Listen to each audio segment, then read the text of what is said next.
I just want to say this is TA, the Afrosphere. We're here with another interview with Seyram and Yasher Stevens and myself, the Afrosphere. We're going to start off with Yasher. Can you tell everybody a little bit about yourself and any organization that you're connected with? Yes, thank you for having me. I'm DeAndre, and my name is Jay Shear Stevens, and lead the Memleket Kohanim, the Kingdom of Priests, and we're a 501c3 ministry where we're trying to reach out to preserve our history and our heritage, as well as reach out to help people to know more about our customs and also even some charity efforts for our people, throughout the globe. We've reached out to a lot of tribes, and they share with us their history and our history and our vision and a lot of the stuff that we've lost through the slave trade. And in return, we help them to do, charitable stuff, build wells, solar power, those type of things. So I'm excited about having Seyram here today to talk about the Eve, for we also call ourselves, say that we're here for the Eve history and preservation. So Yes. that's part of our mission, and what a great time to have someone here to represent us as well. So thank you. Okay. Okay. Great. Great. Great. Next is can you tell them about what you're doing and any organizations that you're with? You're on mute. Are you talking to me? Yes, yes, yes. Oh, okay. Sorry. All right. So my name is Sister Seyram Ajanku. I'm from the Ewe tribe. Ewe means Hebrew. That's the real pronunciation of the word Hebrew. So I am the founder of Hebrew Ivri Ewe Ewe, the Black Man, the YouTube channel. It is also on Facebook. Well, I have a Facebook page regarding that, and also on TikTok. And what I primarily do is research and teach about the Ewe history, our customs, and our language, and our Hebraic origins as it relates to all of those categories. Yeah. Okay, thank you, thank you, thank you. And everybody, you already know the Afrosphere. We're just bringing together all the Black knowledge, positivity, community, and just giving a chance for everybody to speak with no bias. And we're just excited to interview you, Seyram. And we're going to start off with the first question. And that question is, when did you come into the truth of who you are as a Israelite or African Jew, whatever you prefer to use? All right. So I'd simply refer to myself as an Ewe because that's how our elders, that's what we inherited from our ancestors. I knew, or I heard about our Israelite origins from childhood, but I didn't know it. I heard it, it's different, but I didn't know it. I didn't know it in the sense that I had no proof, and it didn't really matter to me. It had no significance whatsoever during those years of my upbringing. But then in 2018, I believe I came across some videos on YouTube where the likes of, I think it was either Rabbi Akwete, or it was either Rabbi Akwete first or Benai Israel first.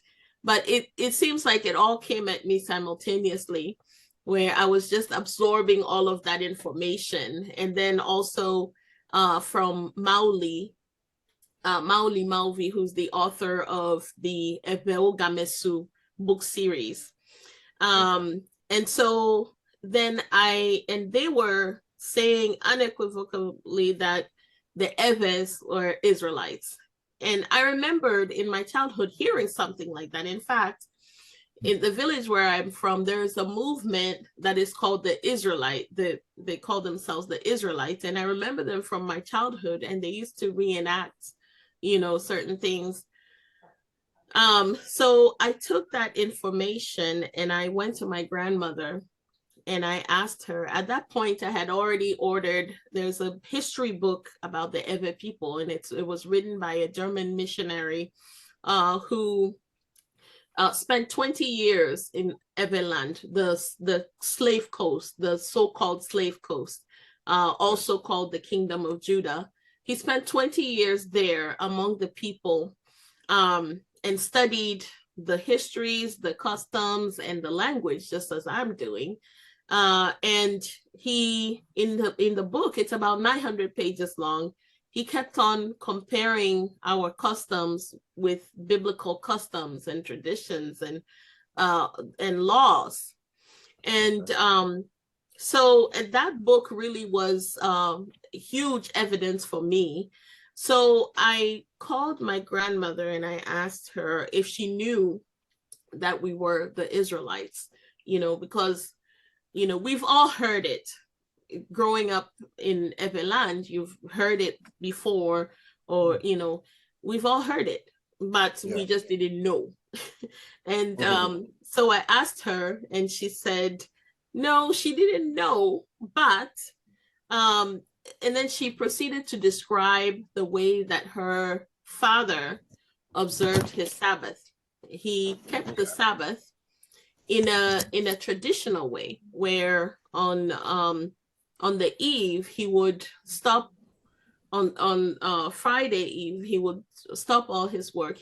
They would come back from the farm, and then on Saturday he would kind of isolate himself in his special hut that he had made, and that hut was his Mawu hut. Our word for the Most High is Mawu. Mawu simply means I will surpass all else. I will be exceedingly abundant over and above. Okay. So Mawu is the reference to the Most High. And so that is he who is exceedingly, abundantly above all else. And so he had this Mawu hat, and he would seclude himself in there. And they thought at the time that he had idols in there, because if you know anything about the Israelites, that was the one big thing that they did, which was that they went after other deities. In fact, the Ewe people have pantheons, and so so they thought he had idols in there. At the same time, there were missionaries who were trying to convert him into the European Christianity, and of course he was resisting. My great-grandfather was resisting at that point. But he had in his enclosure, he had a special vessel that he used to purify himself before he would enter into his holy establishment. And so at the end of his worship, he would at times do a sacrifice, and he would do an animal sacrifice, and he would sprinkle the blood on his household members. And interesting. What my grandmother described to me really was so astonishing to me, because that was exactly what the German missionary had written in his book about a man who was worshiping the Most High Mawu, and he had a sacred hut that nobody was to enter it. And so I took that and I said, well, that's it. That's the smoking gun. Now I know that we are. I heard it before in my childhood. Our elders say it. They even say it during Durbas and, family gatherings, and they'll tell the story of how we left the northeast of Africa and came down through exiles all the way to where we are, which is spread out on the west coast of Africa. And so for me, that was the smoking gun. I now knew, and that was the beginning of my so-called awakening, and Oh, my studying. I really plunged myself into studying all of those things, especially our language. And when I discovered that truly our language is ancient Hebrew, because if we yes. are the people and we maintain the name Hebrew, which is Ever, then we must still speak the language. So I Yes. discovered that yes, we do speak the language. However, we are oblivious to the significance of the language. So when it comes to the ancient Hebrewness of the language, deeper study is required, because Okay.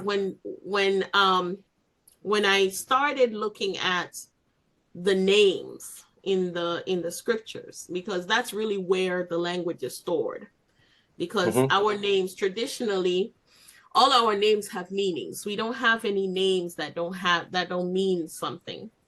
And Yes. that's the same thing with biblical names. And I found out that the names were transliterated, although the text was translated many times over, and we have it in English now. And obviously, there are things that are missing in translation, or that are missing that cultural zest, you know, in some of the text. But when it comes to the names I discovered are actually they tell the story. The Okay. names are not just taken by in happenstance. They just, the names actually are placed there strategically. And I They're found that applicable. They're applicable to the knowledge that you're finding out. absolutely, that, and the genius of our ancestors is in the way that they actually named people and places. And it just launched me, it propelled me into a whole different trajectory of studying the language. I'll stop there and wait for your next question. Thank you.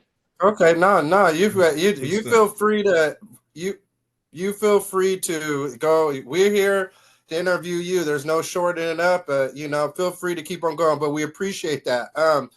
My next question is, what's your thoughts on the in gathering?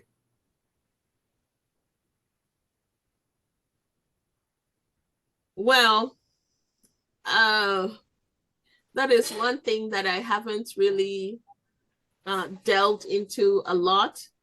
Okay.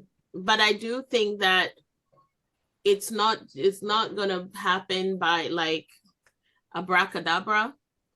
I Yes. do think that we also have to put some effort towards it. Okay. Because anytime that Yah rescued uh Yasara, which is the ancient Hebrew way of saying Israel is Yasara. It just means the congregation of Yah, the people of Yah. Yes. Anytime that Yah rescued his people, um, it was never like snap your finger and we're rescued. Voila. Yeah. Right. Yeah.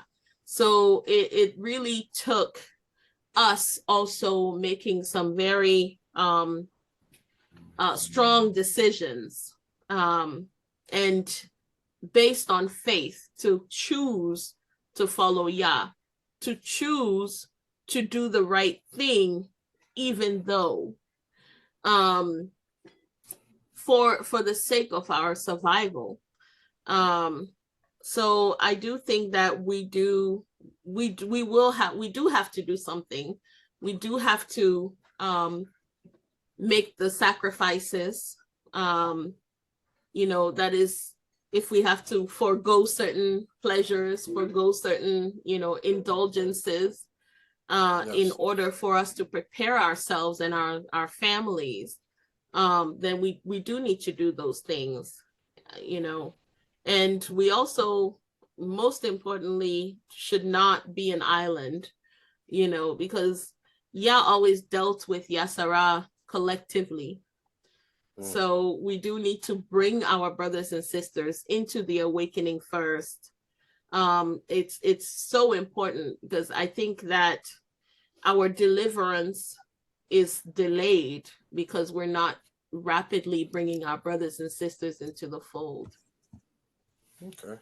That was great. That's a great, honest question. Great. Can I ask Yeah, a sure. You question? have anything to Yeah, I mean, I think it's just amazing. Some of the stuff she even talks about, even how she said, I think it's your grandfather that sprinkled the blood, one of your My aunts. great grandfather. Great grandfather, it just makes me think about how they go on Mount Horeb, and even Moses, after he gave the covenant, he sprinkled the blood on the people. So Yeah. a lot of people don't realize a lot of this stuff is even in the Bible as well. Yes.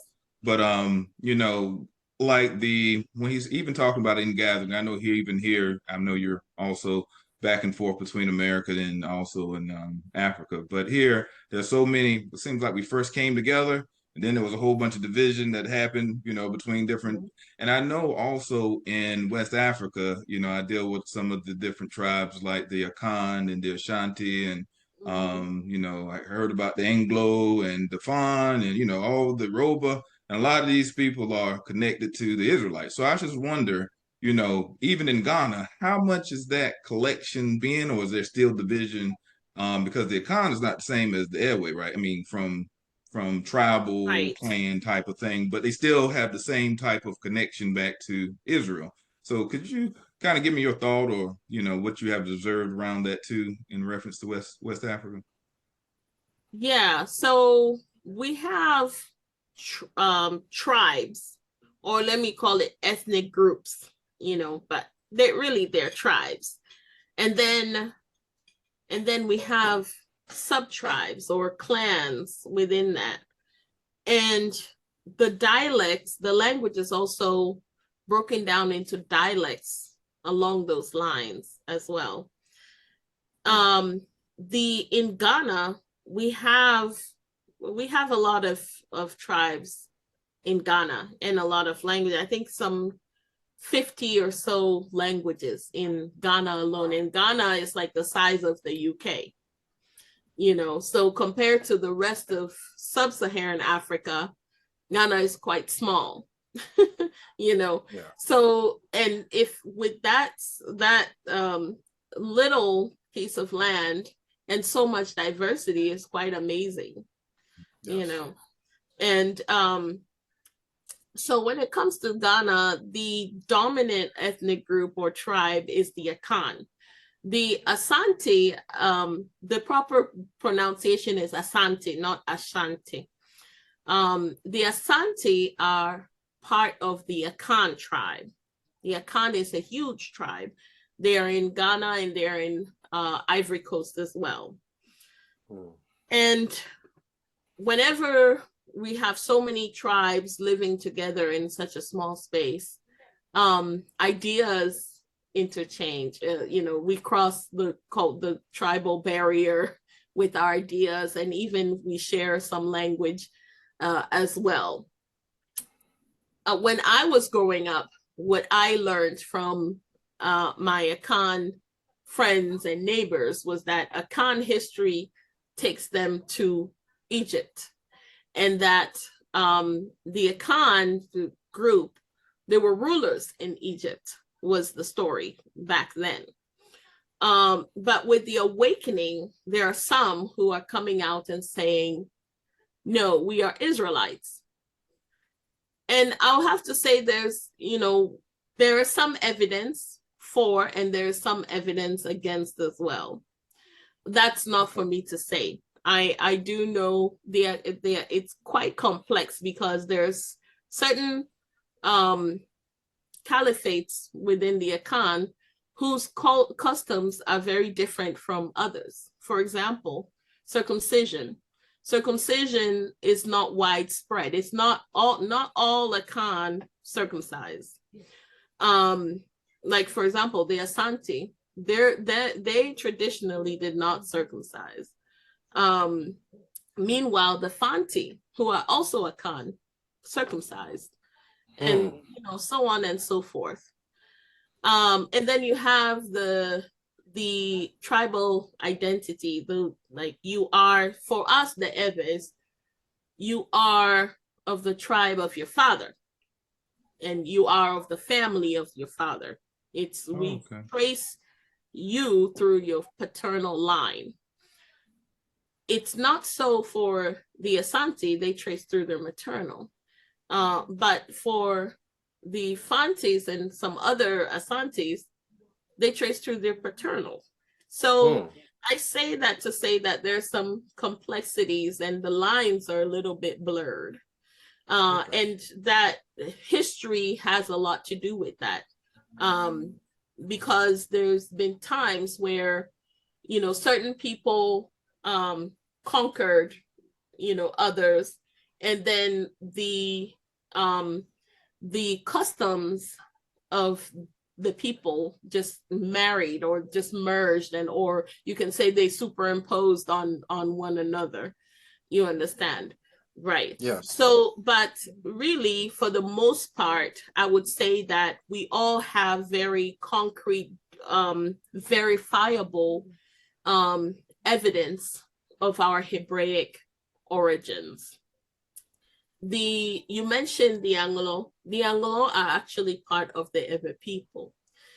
They're really, there's a lot, let me just say, there's a lot of evidence that points to them as being a Levitical tribe, or part of the Levitical tribe, because they cannot be the only, because we know Yasara was scattered, and so, you know, Judah is not only going to be in West Africa. You have Judah scattered, and you have Levi is not only going to be in West Africa, Levi is scattered as well, and so on and so forth. But there's a lot of concrete evidence that points to the Anglo people being of Levi, but there's also a lot of evidence pointing to them also being Judah as well. So there is also that mixing of the tribes that happens.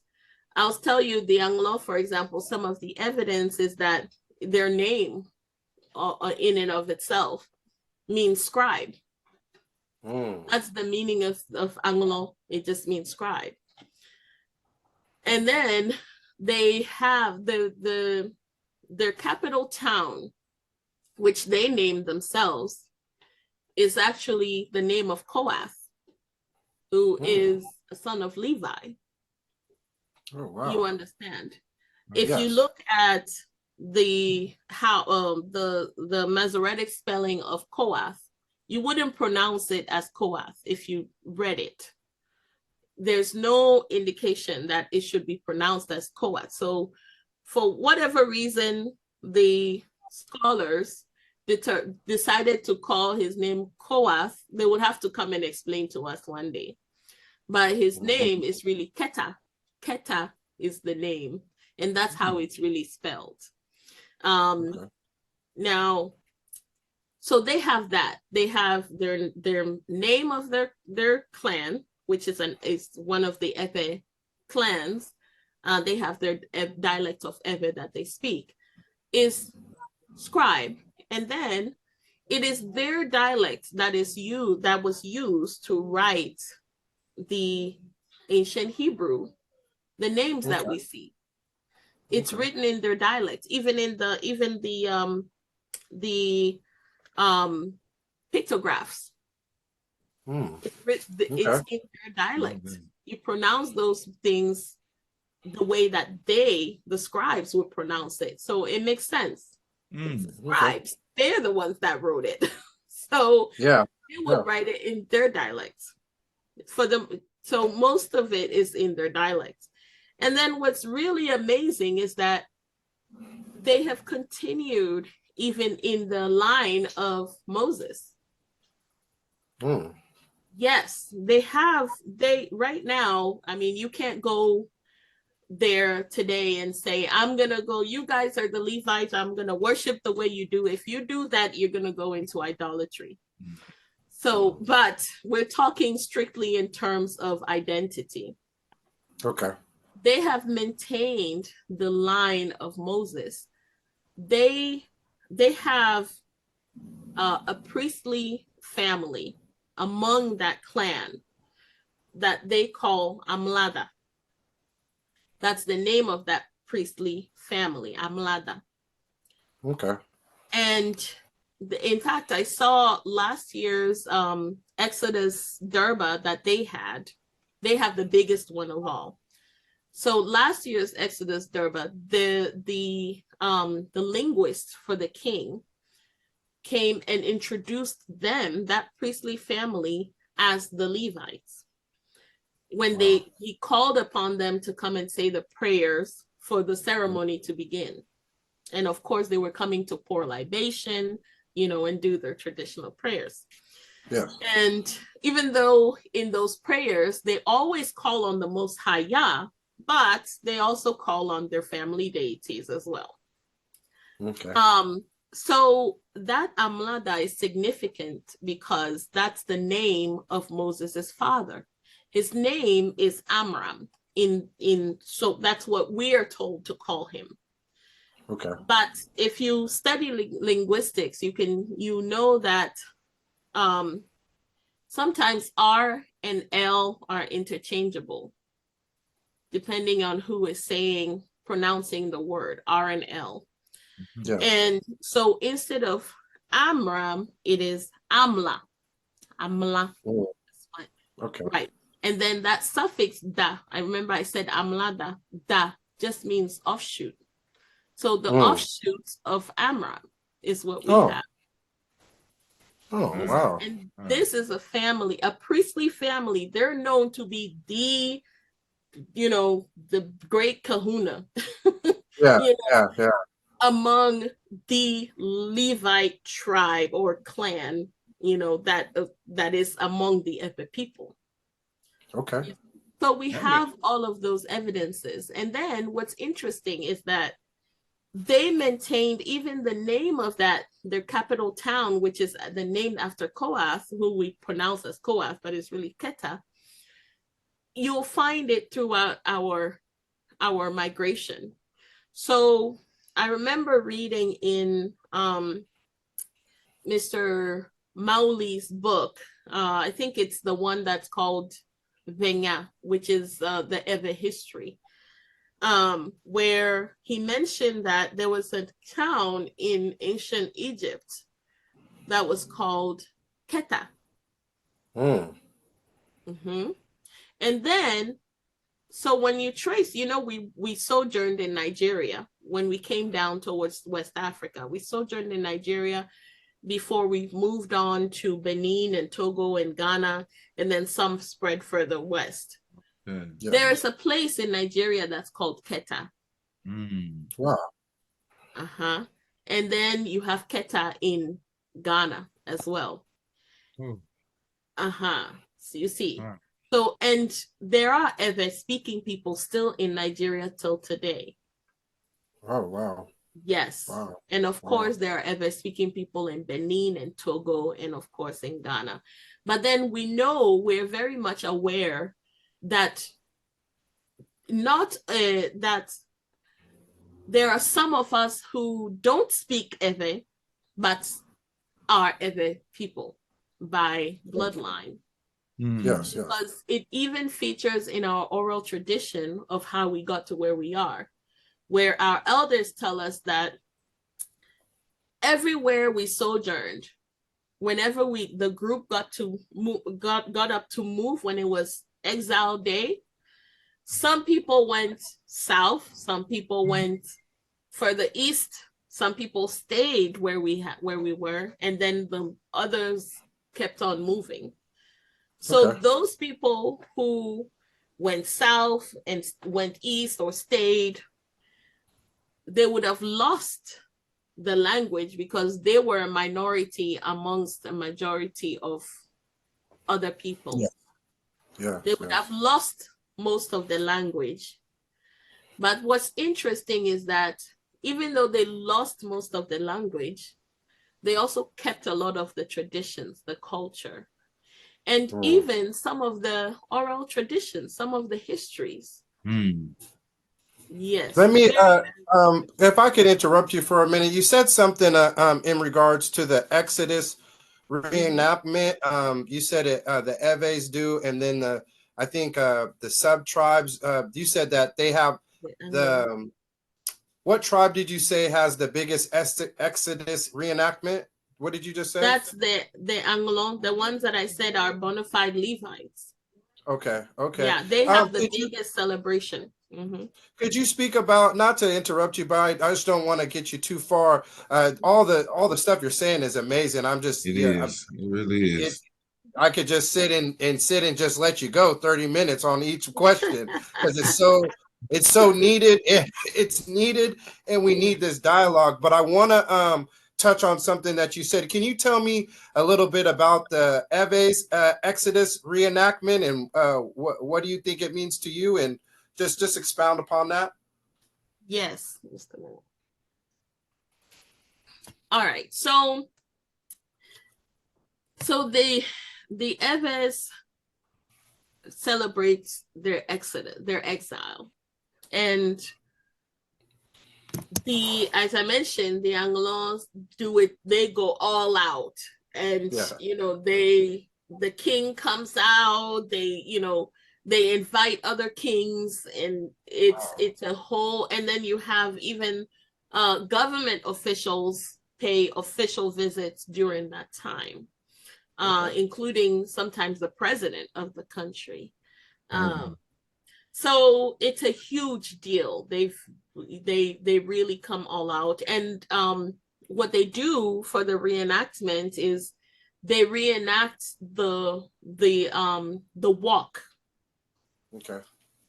And they usually use school children to do it because, because it's quite a distance they will walk quite a distance, and sometimes even barefoot. Oh, wow. Yes. And they will dress in their kente cloth, what you call kente cloth. And we call evedo. It just means the Hebrew cloth. It's just eve cloth. Wow. That we call it evedo. Okay. Right. And we also call it kente. But kente simply means open, like part it and put the thread through and press it tightly. It's just a description of the weaving process. That's what kente means. But it is a Ewe word though, right? Yeah, it's an Ewe phrase. Okay. It's an Ewe phrase. Yeah. Although our Asante brothers and sisters have done a great job at marketing kente as an Asante invention, that you wouldn't even, most people don't know that kente is actually an Ewe cloth, and that the Eves actually brought it to Ghana. We know now, though. We know now. Yeah, that's interesting. I didn't know that either. And they still till today, they still make the best quality kente cloth in Everland. So you'll find the best qualities in Togo, in Benin, and in Ghana, in the Ewe part of Ghana. And that's the museum qualities. That's the ones that the Europeans take to their museums and spread it all over. And I'll bring you a cloth that I had a replica made. It actually belonged to the king of Alada. Alada was a kingdom that is between Benin, the Republic of Benin that we know today, and Nigeria. It was an Ewe kingdom, and it was taken in the when was it? 1920s? No. Sorry, it was taken in the 1600s, 1620. Wow. Yes, it was taken in the 1620 by Europeans, and it was displayed in a museum in Germany. And I saw it, and I reached out to a weaver that I know in Ghana, an Ewe weaver, and I asked him, "Can you make a replica of this for me?" And he did, and I'll show it to you. I'll show it to you. Yeah, if you want to grab it, we can wait. Let me go get it real quick. Yeah, no problem. We'll wait. Even what she was talking about, the migration story, even when you talk to some of the other tribes, like the people in Cameroon and the the ones we've been talking to recently, a lot from West Africa, you can see that they kind of went down from Egypt to like Sudan, someone went to Ethiopia. and they went across the Lake Chad and, like she said, Nigeria. And it's amazing because as we do the genealogy thing for a lot of our people here in America, you see that in our DNA. It goes right across, just like she was saying. And it makes sense that the Levites weren't only in in one place, because in the Bible it tells you that each tribe and people had their own Levites to make sure they were doing right. So it makes sense that Levites will be among all these different cultures, as well as among other tribes of people as well. So this is very interesting. I thank you, JeAndre, putting this together, because this is kind of like right in your face type of stuff. It's like, how do you deny all this stuff that she's saying that matches up, especially a lot of stuff we've been talking about without even knowing some of this stuff. So this is great. Thank you. It's like Elder says, we just we just go. Okay, go ahead and go ahead. Okay. So this is it. Oh, you got to take off your background. It's yeah. Oh, I can see. No, let's go. There we go. There we go. There you go. Can you see? Lift it up. Only lift it up. We can. Oh no, go back down. Okay, there you go. Let me take off the background. Just a minute. That's beautiful, man. I see the top part you're seeing is beautiful. Yeah. Wow. And is that blue or is that black? Yeah. So originally it was made in indigo and white. Okay. Yeah. Beautiful. Let me let's see what I did here.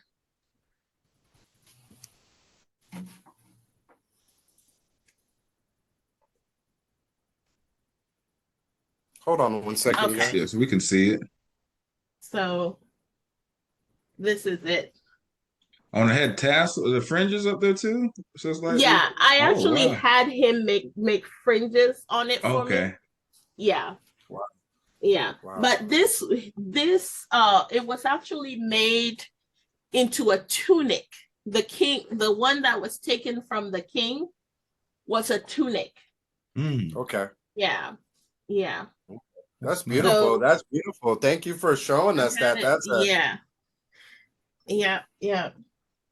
That's beautiful. That's beautiful. Thank you for sharing. So that's the original kente. This is what it looks like. Back in the days, it also, you would make it depending on what dyes were available. Indigo they had a huge indigo trade. So at some point you'll find that if you go and look at all of our original cloths, you'll find that we had a lot in indigo. Even the Yorubas, they have a fabric that's called ashoke or asoke, and they were doing it primarily in indigo as well. Yeah. So anyway, I have talked about Joseph's coat of many colors before, and the historical the cultural significance, when you really look at it through the African perspective or the Ebe perspective. So you asked me about, but that's a lesson for another day. But you asked me about that Exodus, and so yeah, they do celebrate it every year. Now they in Ghana, because Ghana is fairly young, so they started celebrating it not that long ago in Ghana. I want to say in the 70s is when they started celebrating it in Ghana. And they tell the stories of how we gain our freedom. And it's very interesting. Remember, I mentioned that the genius of our ancestors is seen in how they named places. So they named this place in Togo, Ngoche. And Ngoche is properly pronounced Ngochi, and it just means pierce through water. But what's what's significant is that there's no water in that place, in that environment. There's no water. Oh, wow. To pierce. There's no natural body of water at Noche in Togo, but they named it that place. And they named it, the place that they named that, they also associated with the name is the story of how the Ewe people were under bondage under a wicked king at Ngoche. And this king was notorious for giving them impossible tasks. You know, one of them was to make bricks where he had thorns. He had his servants put thorns in the clay, and they had to knead it. The Ewes had to knead it with their feet and get pricked by the thorns. Another one was that they were to make a rope out of clay. And the story's going on and on and on. So what's important is that we have the story of this, us being in bondage, and then this wicked king, you know, Pharaoh, you know, and then we have a savior who nearly got killed by this wicked king, who had ordered the mass assassination of the elders. According to our version, it was the elders who were being assassinated. According to our oral tradition, although in the biblical account it was the children, it was, you know, the babies, the Hebrew boys. And what's interesting too is that in our oral tradition of this story, the savior, he had two allies. He had two people who also helped him along with, you know, the journey.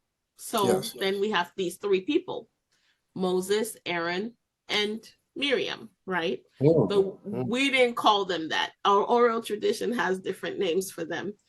And then the name of this main character, the main elder, is Venya. And Venya simply means ever history, Hebrew history. So when you take all of that and then you look at it through the lens, the Bible story, you will see, I mean, it comes out very obviously. And Moses wrote the Hebrew histories, right? And then they say so he led us through some very cunning ways and very smart ways, led us out of bondage from that kingdom. And he used to, first we were enclosed, we were entrapped in a wall within, you know, the confines of a wall. The kingdom was walled, they say. And he used his dagger to pierce through the wall and make a hole, and the people went through. I heard that. Wow. And the people, when there were people went through, they walked backwards to get out. Wow. So they say, but there's a reason our ancestors or our elders tell the story that way. When you say someone is walking backwards, it doesn't mean they're literally walking backwards. It just means that they're wandering. You see. And when they reenact the story and they are marching, they also do a backwards movement. And say, we walked backwards. And they all hold their staff and hold their loads on their heads and say they were walking backwards. Wow. And then they say when they got to a certain point in the journey, Togwivenya, the ancestor that we dubbed Venya, which is clearly not his name at birth. That's another thing. Biblical names are not always the name at birth. There are names that are given through oral tradition. And I'll show you, and I'll show you even with Moses's name. Moses's name, a lot of people say it's Egyptian. And it very well may be. We spent a lot of years in Egypt. So some things we can, you know, share. But I'll leave that there. If you remind me, I'll tell you about the Moses one. So they said at some point in the journey, this elder, Benya, became tired, or he said he couldn't continue. He had fallen. That's it. He said he had fallen. They said he had fallen and he couldn't continue any further. Right? So he never made it to the promised land where we were going. He left us at a point in the journey. And true to Moses' story, Moses fell from grace, where he was not allowed to make it to the promised land. You see? Yeah, that's deep. Wow. Yes. Amazing.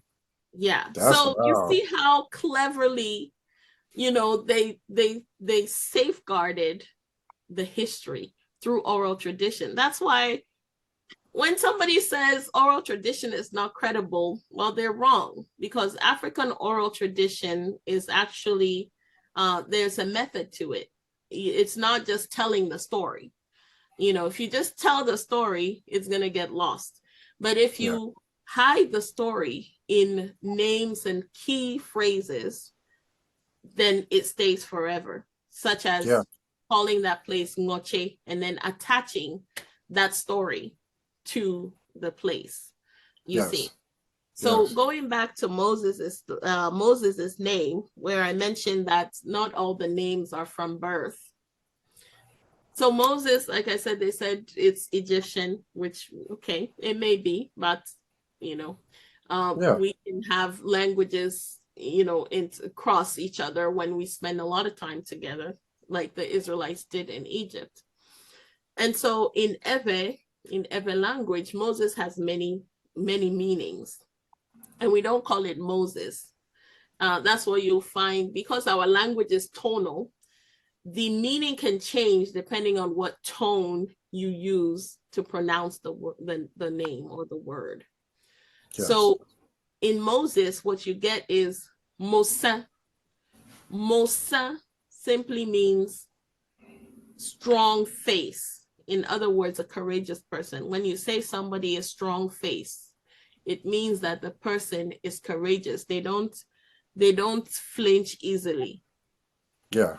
And we know that was Moses' story. He was courageous because he was able to stand in front of the most powerful ruler he knew at the time in the whole world and give him ultimatums. God said, Yah said, let my people go or else. Yes. You see? Yes. So Moses was definitely very courageous. And then you also have in that same name, if you pronounce it as Mosa, Mosa, it means the road is arduous. That's deep right there too. That's deep too. Yeah. And then if you pronounce it Mose, it means face law.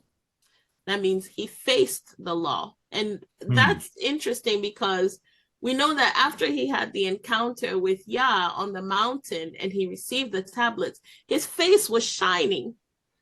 Yes. Amazing. And I think there's another one, but I'm not remembering it right now. It's fun. That's how the names are. That's how the names are in the Bible. So it's great that, you know, they transliterated the name. So we thank Yah that, you know, and obviously it was the doing of Yah so that we will find our way back, you know. Yes. Yeah. Yes. That's amazing. Thank you for that, man. Every question it's failed to, man, a surprise every time. Let's switch it up a little bit. What's the most interesting thing you discovered in your research, and is there a particular story that sticks out, or if you don't have a particular one, but what's the most interesting thing you discovered in your research, and is there a particular piece of research or story that pops out definite for you? All right. Well, the most interesting thing that I've discovered because my research has mainly been focused on the Ewe people, the Ewe speaking people. But what I found out is that the Ewe umbrella is so wide, it's extremely wide, that I found out that Ewe is really the parent Israelite. I don't know if if it makes sense. Like, the foundation of Israel is Ewe, meaning the 12 sons of Yasara were speaking Ewe, Ewe language. Yes. And obviously the customs and all those things, and that all of us that are in the world today that are coming from that bloodline, we truly can call ourselves Ewe people. Because I find that we don't really have an umbrella term for us other than Black people, and that's not really our name. But our real name really is Ewe. We are Ewe people. We are the Hebrews. And even though Hebrew captures the sons of Abraham, but really in the text, the ones who were really referred to, who really went by that name, that appellation Hebrew, were the Israelites. The other sons of Abraham didn't refer to themselves as Hebrews, even though they were technically Hebrews according to Abraham's lineage. Yes. So I think that was the most significant part of my research, finding out that, hey, that means that we're not really, Black people doesn't really define us, but really the word Ewe people is really what we should be going by. And the second part of your question was if there was something that you answered that question. It was just what pops out. You just told me what pops out. But I do have another question. I got another question for you after this one. Or go ahead, Yasher. Go ahead. I just got a question, because I know just before you went on, you said some very interesting stuff there, because I get confused through my research, especially in that land of I guess the Slave Coast, Kingdom of Judah area. I think that's where traditionally the Ewe people come from, and it goes all the way from Ghana all the way down to Nigeria, Cameroon. Yes. Okay. So I know, like, in that area, you have so many people that was in. So, like, the Yoruba, are they Ewe people? Or not? And you got the Fon that kind of took over the area. You got the Benin. You got I think Edo and Isan and all of them were in that area. So is it the different migrations that come, or I think there's is it Geb language, GB, Gib or something? I know a lot of the dialects for Ewe. Be. Yeah. Is that like the people that speak that language, or, please kind of help me understand a little based on your understanding. Yeah. So, the Europeans classified our languages, in different categories, right? And then with the so-called Niger Congo people, they also classified us even further, where they have like what is it called? Well, they have Akan under a different umbrella, but Ewe, they have it under Be. And then they have Euroboid, they have, Eboid, and all this other stuff. But what's interesting is that Be just means language in Ewe language. It just means language. So I don't, I do think that they did give the name Be to those languages that are related to Ewe language, right? Because they have Ewe in there, and they have so many other languages. And I think they're right in that regard. but I also think they did a little bit of, not a little bit, a lot of damage Yeah, okay. by doing just that, because when they did that, they also gave us different names that we didn't really call ourselves, like even like Ewe, you'll find when you're doing research on Ewe, or like all things Ewe, especially history, you come to a dead end if you use EWE. They gave us that name EWE because they couldn't pronounce the. So they substituted the B with a W. And so we are being called Ewe. Well, if you research us with the name Ewe, you will not go earlier than probably 1950s. Mm. Yeah. Yeah. Yeah. Or probably early, maybe 1920s and then on. Yeah. Okay. But before then, they were calling us so many different things. They call us Hue, they call us Ebwe, they call us Hola, they'll call us, the names are endless.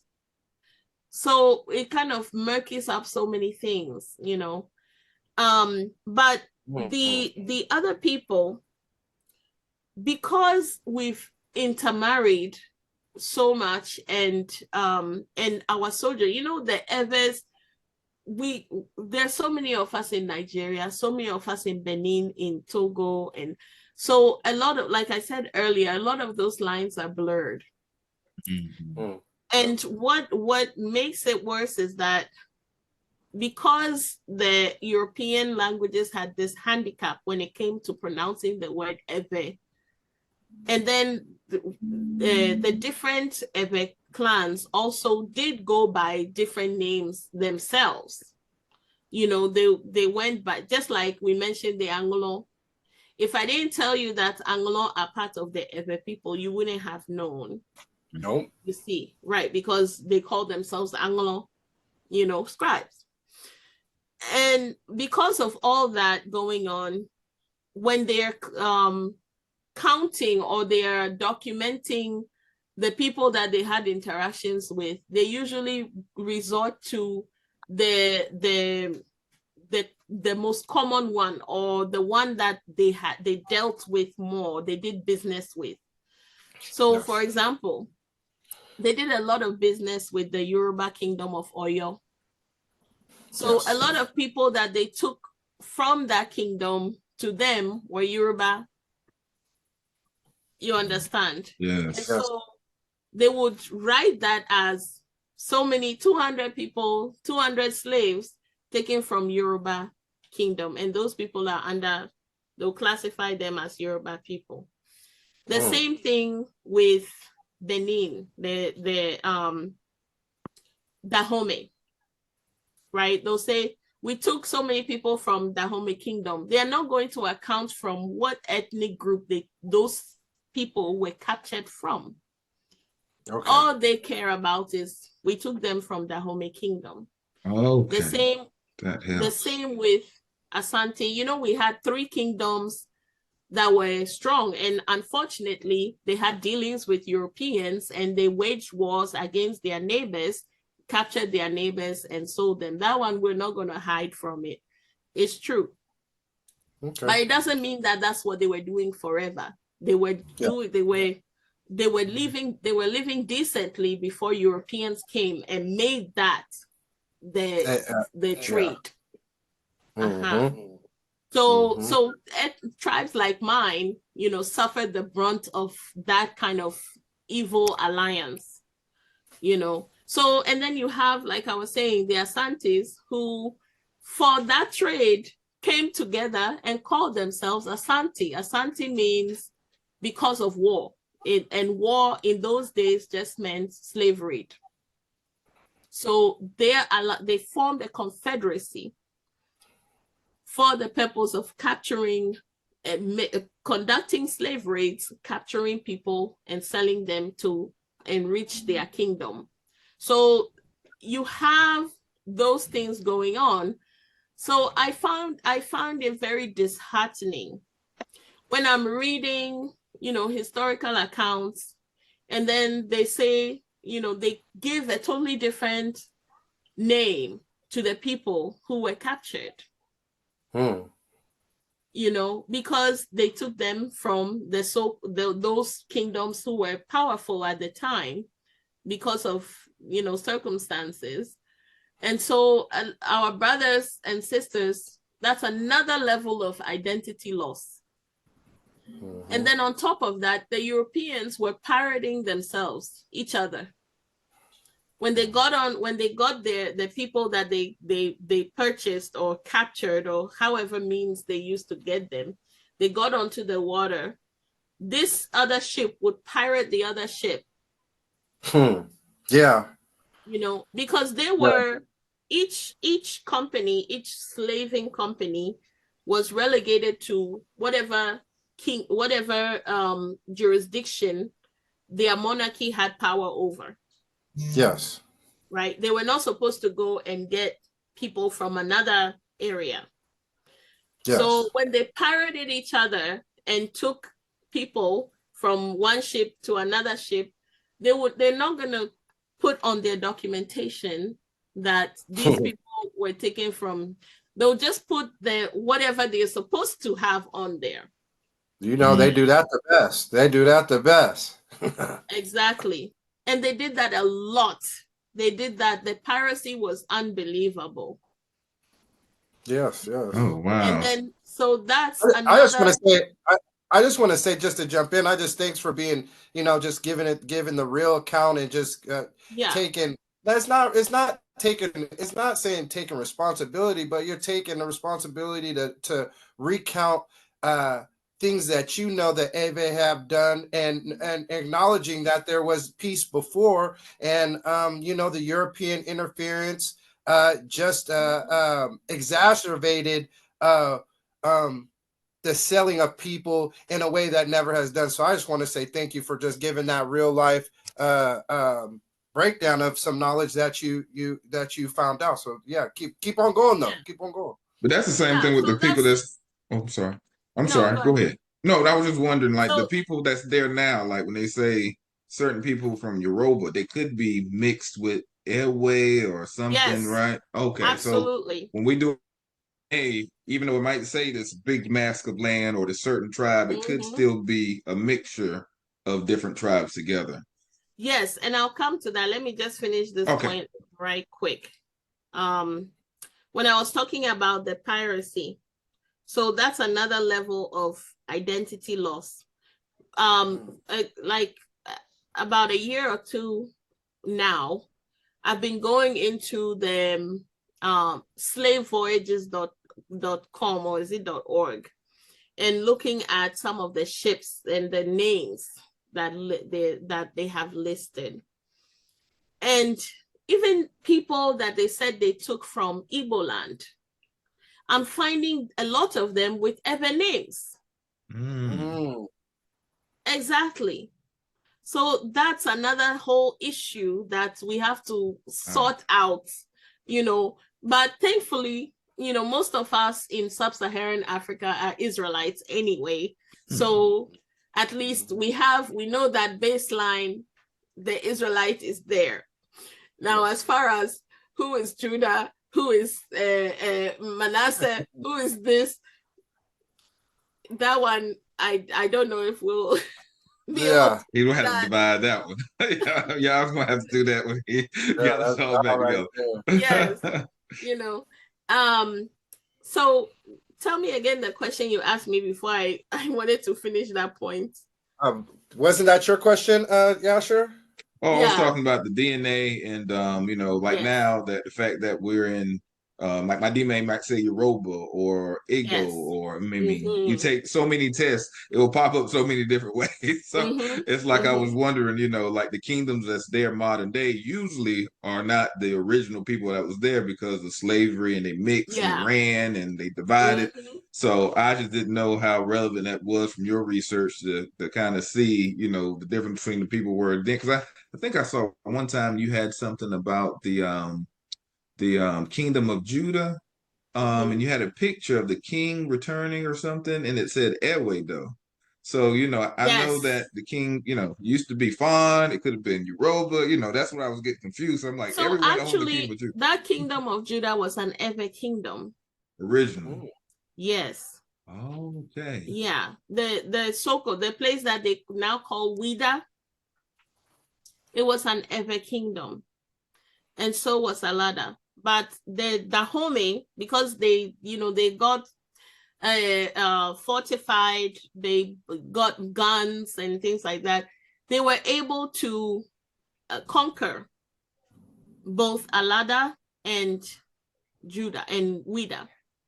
Those were both Ewe kingdoms. So it caused those Ewes to spread further west and east. Yeah. Before then, they also were conquered. They were being conquered by the Oyo, which is also a Yoruba kingdom. Even though we are related, we still had these issues going on because somebody came with guns and with ultimatums and with shining things, Yes. But with the DNA, although my professional career is in science, and I will not throw DNA away, because if we were to say, if I was to doubt or my husband was to doubt the paternity of our children, he will go do a DNA test. Yeah, forbid. But so we know that there's credence to DNA. However, what I would just hold on with is really the tribal identities that are being associated with certain DNA findings.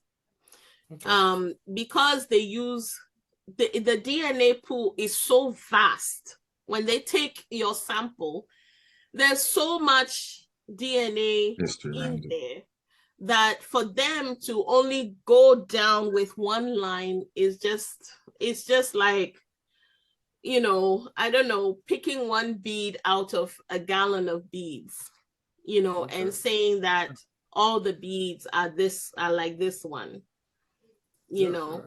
So I would just, I wouldn't jump with that. I would go more, I think, the histories are more credible, and the customs. You've also heard of some customs and traditions that maybe your grandparents passed on to your parents.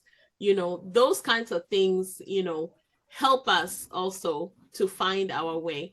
I have an ancestor within my family lineage who was sold and captured and sold into Ewe land, and was purchased by my family, who now my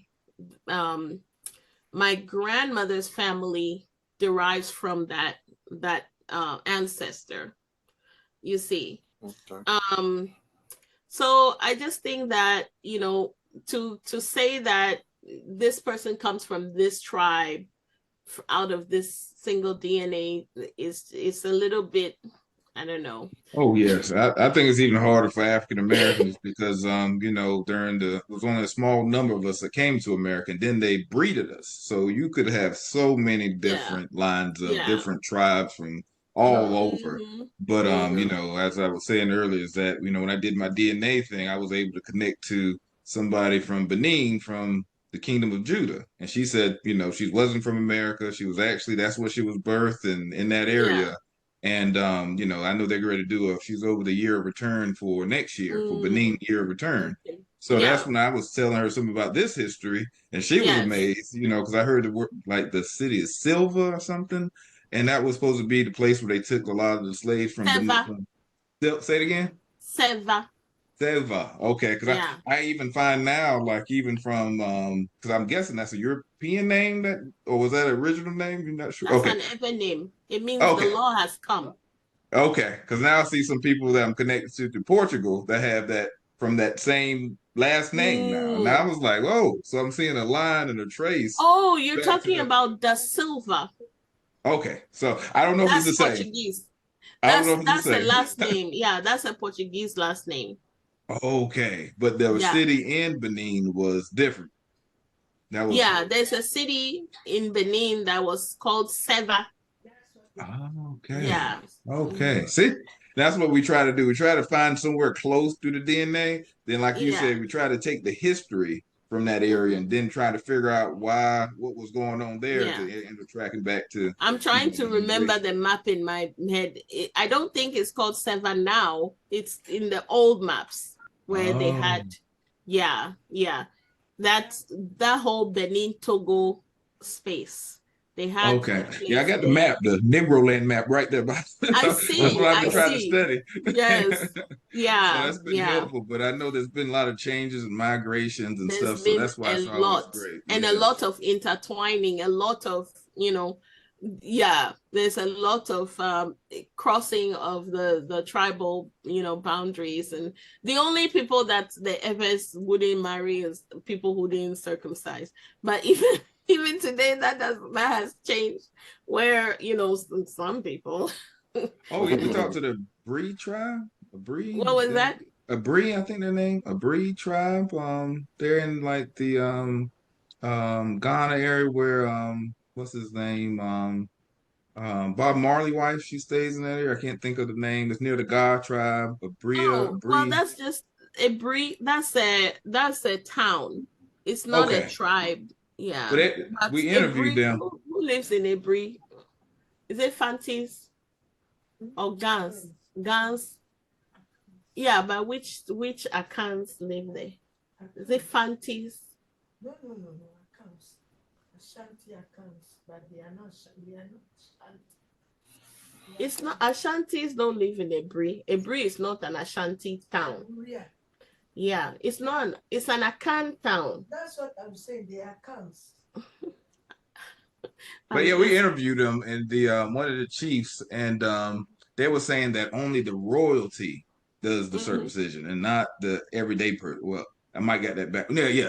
I might get that backwards. I know like the royalty does or doesn't, and the other ones does because of some story and some.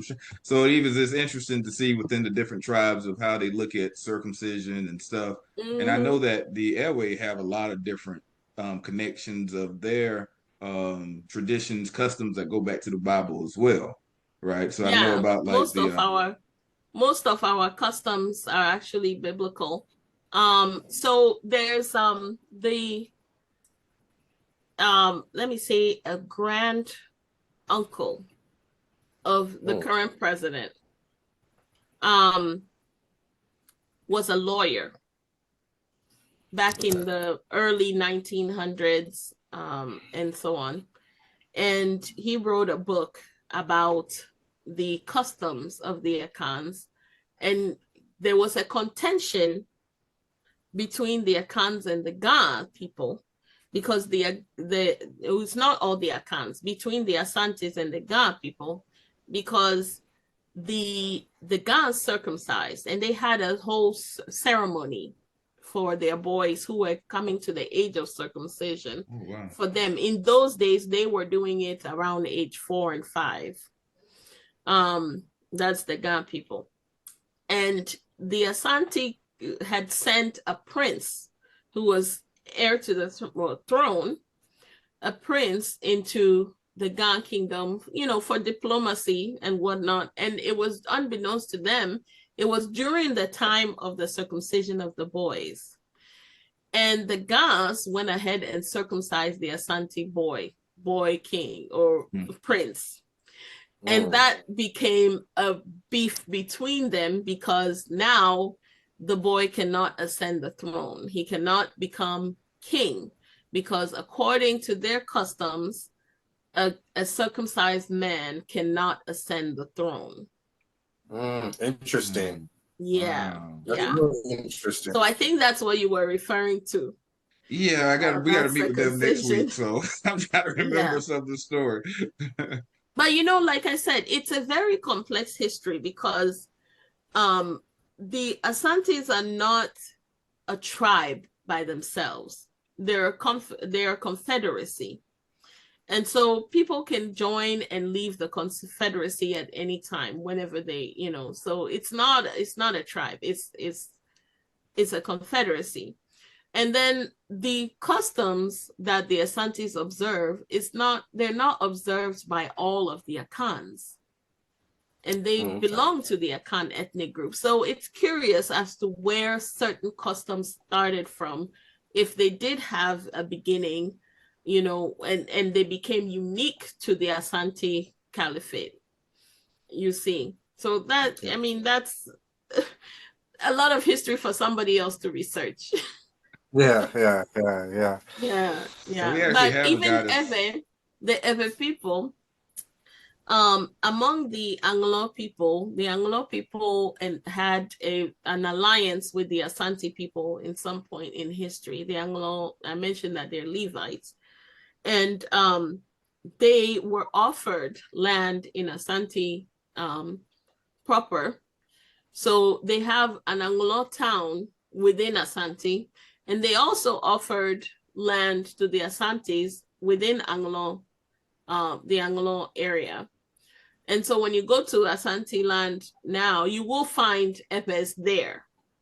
Okay. Also, who have lived there for decades, who have married, have children, Right. And you will find Asantes also among the Anglo people, although not in great numbers, but they're there. Yes. So there are a lot of those exchanges. The lines are truly blurred now. So and I think it's safe to say that most of sub-Saharan Africa is Israel and Sarah. And so anybody, you guys whose ancestors were taken from there, especially from the Kingdom of Judah, you're definitely Israelites. And even others spread out across the oceans, going to other places like Southern America and Europe, and elsewhere. Yeah, we're definitely spread out everywhere.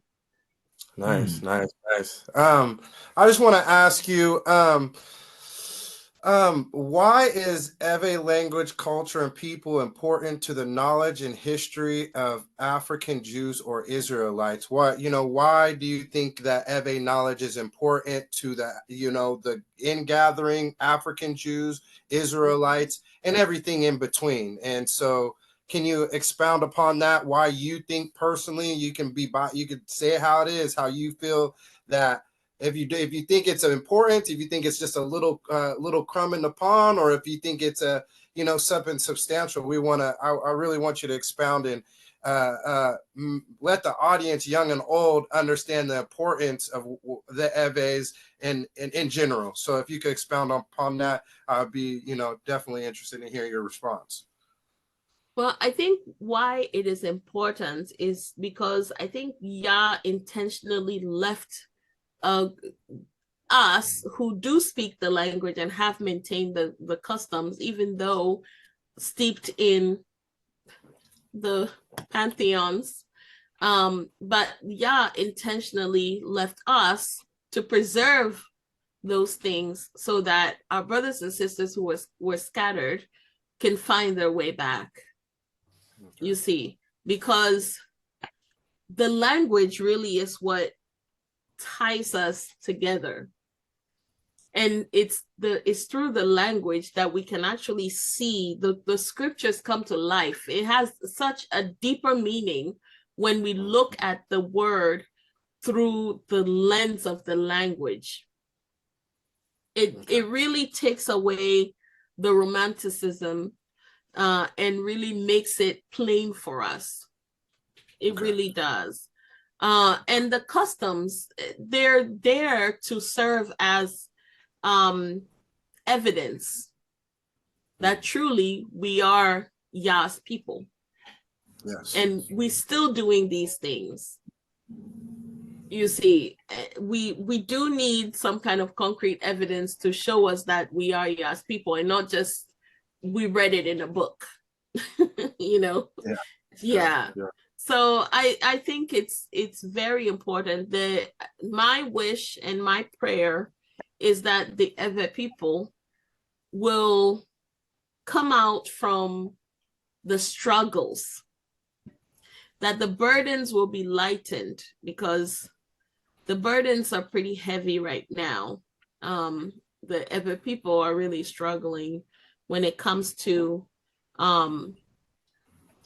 the economics of the countries that they live in. They're not ruling in any of the countries, even though they are in all these 4 countries. In the past, when they have had a ruler who came from among them, they were heading in the right direction, and not just them, but everybody else around them was also benefiting. But it didn't work out because the powers that be did not allow so. We had a ruler who wanted to unify Ewe land, and he was stopped. This government stopped him.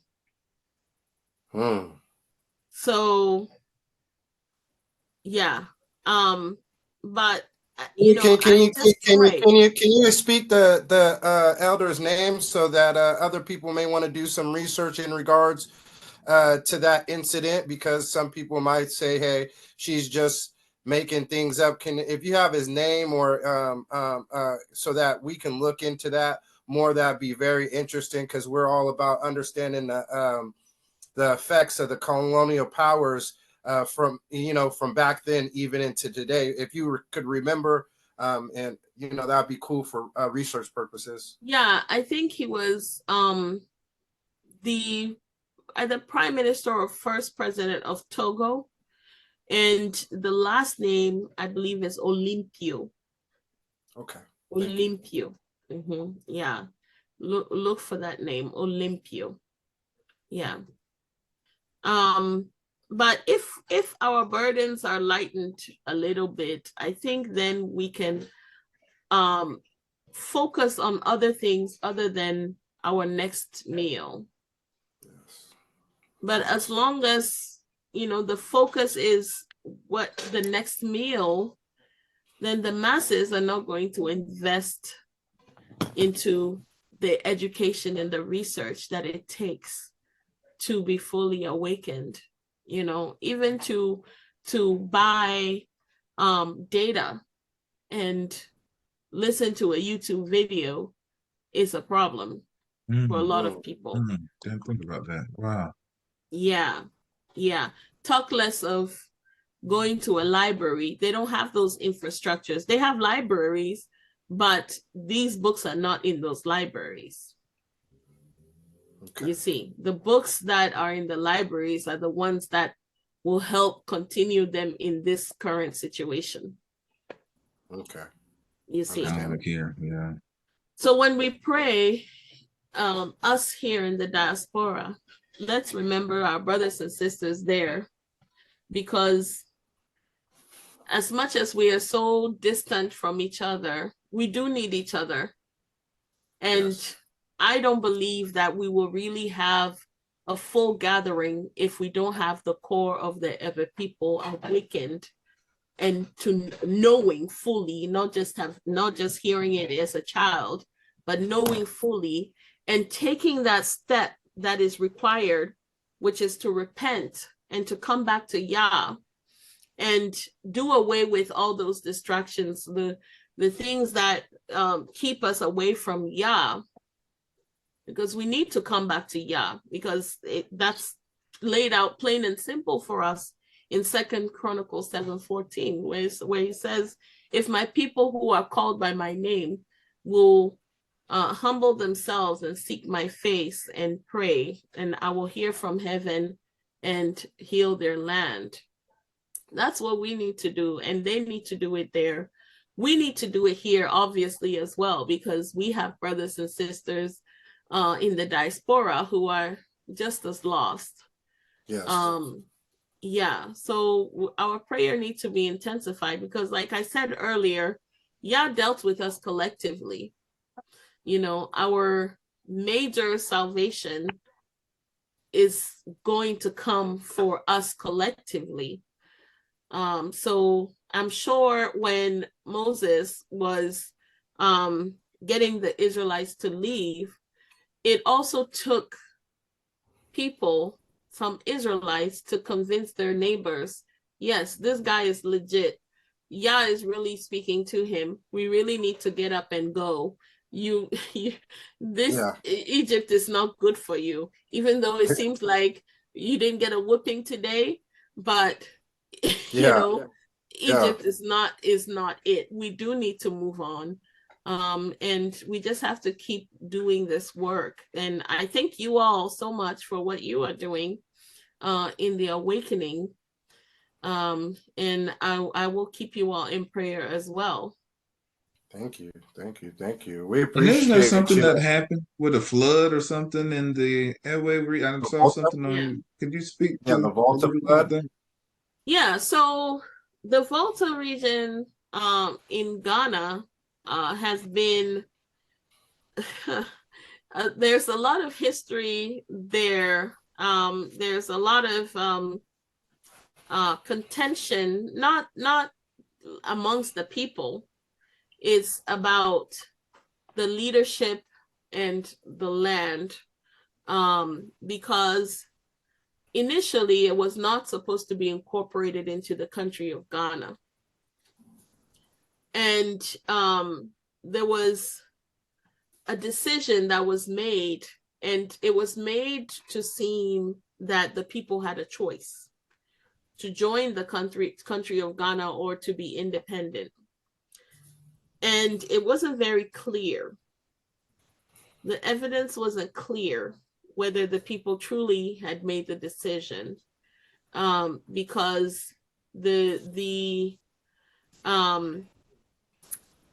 people who were said to have voted denied having voted. Wow. And somehow it was incorporated. It was incorporated into the country of Ghana. But at the same time, there was still a document with the I believe with the UN that mentioned that the Epe side, or the Volta region, was to be allowed to gain its independence at some point. And I think the year was like year 2000 or something like that. Mm. So because of that, because the country of Ghana is not very sure about where we stand, a lot of resources have been withheld. And development has been withheld because they don't want to put the money into developing that land, although we pay the taxes, but they don't want to build the infrastructures because we may very well have still that case and be able to gain our independence. I personally, I don't think that we do need to be separate from the country of Ghana. But because of these political issues, they've been also trying to divide our land some more. So recently, when the current administration came into power, they decided to divide the land into two and call the southern part Volta region, and then the other part give it a different name and make it a separate region altogether and not incorporate it into the Volta region. So now if you look up Volta region, it's a little piece of land in the southeastern part of Ghana. And so, and like I said, the resources are withheld. The roads aren't being built. The infrastructures are not being built. You know, the things that were built in the past are not being maintained. And that's part of the burden that is, burdening the people as well. I think I went into a tangent. Did I answer your question? Oh, yes, yes, yes. Please, let us, know how we can help, share information, Yeah. because even here in the state, Yes. America, it's always hard to know. I know most of the time we have community of tribes and they have, chapters and stuff. So, but it's Right. kind of hard to know, who do we that support certain causes and who, we Right. don't really. Right. So that's what we're also looking for, some advisement or even with Yeah. that. So we like to help, but I know it's just not to throw money because you don't know sometimes where that money is going to go. Yeah. So, And then, like you mentioned that the flooding issue, the dam is being managed by a government entity. They're government appointees who are managing that dam. And they're supposed to, every year when the water reaches a certain level, they're supposed to release it gradually. Yes. And so as to not overburden the communities around and not cause any disasters. But this time they seem to have not done that, and they just released it all of a sudden without warning the people or trying to relocate the people. And so you have some 30,000 plus Volta region residents who were displaced. Wow. And they became homeless overnight. And it was intentional. This wasn't a natural disaster. We don't have any natural disasters in our land. Yeah. Okay. But this was intentional. And when it happened, instead of mobilizing all the resources to help those people, they were actually politicizing the issue. And they made a comment like, well, you all don't vote for me anyway. Yeah. Yeah. Yes. So that's what we're facing. And so if anybody is touched to help, they're still collecting funds for those displaced communities. I have, let me see, I have the link on one of my YouTube videos. I wasn't prepared to share it today, so I don't have it in front that's of no me. problem. We can always add it to later on. Edit it in. Okay. Yeah. Yeah. You can send us the link and I'll add it in right here in the. Yeah. Okay, then I'll do that. And also going back to the language, I do teach it. Okay, well, I don't teach it myself directly as often. Every once in a while, I'll, speak in the classroom. But I do have teachers who are teaching it. In fact, we had a class today, and we teach it on Saturdays at 6 p.m. Eastern Time, 2 hours, and Sundays at 4 p.m. Eastern Time, 2 hours. And it's only $10 per session. That's 2 hours for $10. It's really nothing, because if you went to learn French, you would be paying $50 an hour, no less. More than that. The teachers, more than that. The teachers and I really have a passion for our brothers and sisters to learn the language. So we've dedicated this time on weekends to make sure that our brothers and teachers and sisters learn it. And I'll share the links to that as well. Okay. Thank you. And just to make sure I understand, because even with that teaching, the Ewe language, I remember hearing, and I think it was one of your videos, how it's been mixed with Latin or something, but the original one was closer to like more of the ancient Hebrew.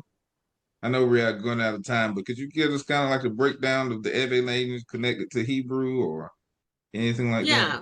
So I mentioned before that the Ewe language is ancient Hebrew. The way we speak it, the language is very intelligent, I must say, after all these years of researching it and studying it. is extremely intelligent. Oh my goodness, the baby is here. Oh, hi, sweetie. All right. She's so adorable. Okay, so because the language is tonal, you know, it has one word can mean several different things. So it's very context driven. You have to know the context to understand what the person is speaking about. Good. So the Hebrewness or the biblicalness of the language is not palpable in the way we speak it in casual conversation. You and I can be saying, you know, can just be talking normally right now, but we don't pay attention to the meaning of each word. So when I say word, what does that mean? If you say word in Ewe, it doesn't only mean word. You understand? So the word for word is nya, N-Y-A. That's nya. But nya, also, if you pronounce it nya, it means knowledge. If you, even nya, still, if you pronounce it nya, it in a different context, it means to sack somebody or to chase them away, nya. Nya also means to wash clothes. That's just one word. You see, so when we're studying the Hebraic aspect of the language, we have to be cognizant of those nuances. And those are the nuances we're not cognizant of when we're just speaking. We just, you know, once you have your context, you just speak and we get what you're saying. We don't stop to think about anything else about that. Recently, not that recently, so a while ago, I made a video about the woman, the old woman. I made a video about knowledge and wisdom on my YouTube channel. And I talked about how knowledge and wisdom is seen as an old woman within the Ewe culture. And that's the same thing in the biblical account, where knowledge is seen as a woman, and she says she was there from the beginning. So she's an old woman. And the word for old woman in Ewe language is nyaga. And it just means great knowledge or great wisdom. You see. So the language, but when we're speaking, if I just say nyaga and referring to an old woman, we are not pausing to remember that it means great wisdom and great knowledge. We're just talking, we're just saying old woman. Gotcha. Okay. You see. Yeah. You see. Yeah, so when it comes to studying the biblical text or the names in the Bible, we have to those stops are required so that you can actually understand what it is that they are saying in that word. All right. Thank you. I appreciate that. You're very welcome. Yeah, sure. Do you have any? I know that you had a few things that you wanted to ask. Is that all? Oh no, that I mean I'll have her all here all night, so I can't. I guess we might have to do a part 2 or something. I don't want to hold her up too much, but I do appreciate her time that's here. You know, a lot of the good stuff that she has, and you know, maybe next time she might do a presentation and even give us more. I know a lot of the customs and language, and it's just so amazing when you look at even go to her YouTube and you'll see a lot of amazing stuff. So thank you for your time here tonight as well. Thank you. Yes. Thank you all for having me. Yeah, we appreciate you, and we just, if you would like to, or I would like you, if you could send us out in a prayer in Ewe and just end it like that. I think that would be You know, we talked about a lot of the language. So what's, you know, Yes. if you would be willing to just, you know, lead us out the outro of prayer, and if we could do it in the Ewe language, and then I'll put it in subtitles, and I just, you know, we'll wonder if you would do that for us. Sure. You want me to pray now? Yeah, we're gonna Oh, end it out. okay. We're gonna end out the interview right now. There ain't no. Oh, well, no. Let me just say this before we go. Do you have any questions for us? No. I'm not used to being the one asking questions. Well, then, well, that's okay. Well, we'll just end it. You did great. We appreciate your time. Thank you. Like I said, please end us out with a prayer, and that would be great. In Eve. Yo. In Okay. Eve. Okay. Very well. All right. Let's pray. Yamauga mi dakpena mi kafo. Mi do de ji mi subo. Mi dakpena de wun lolo vavan. Sikene kona mita. Mi dakpena be ega plomi vakpe fiancia. E mi le epeope nyagbolo. Fofo. Mi dakpena de wo gboko kwelata.